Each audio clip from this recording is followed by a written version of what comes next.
تزعل بس والله ما تزعل. الآن أنا الزوج هشتني حرمتي وانسدحت، زين، والآن الحرمة انسدحت، الآن أنت الآن الحرمة انسدحي.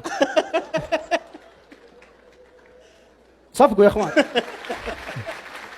أسألكم بالله، يروح الزعل ولا ما يروح؟ رد يا إخوان.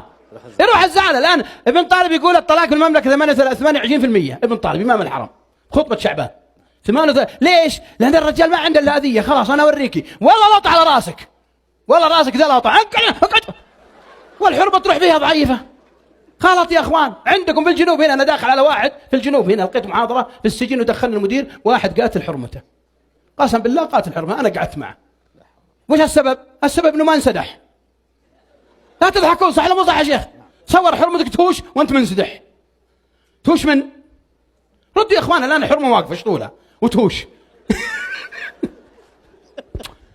يعني حين طيب الرسول قال اذا غضب احدكم ايش فليجلس، وبعدين كان جالس. هي الاميره راضيه تنسدح، انا ايش اسوي؟ لا لا حط الميكروفون. هي مي راضيه تنسدح، انا ايش اسوي؟ ردوا يا اخوان. انا انسدح والله ما يصير مشاكل. انا جربت يا اخوان اللي رحت لبلجيكا بروكسل وهولندا امستردام، رحت لدول اوروبا وادخل في مراكز الدعوه. انتهى الوقت، كان طياره بوقع على الله يجزاك خير. فالله يا اخوان الا ياتي منا اذيه. نصيحه، خليك دايم ما تؤذي احد.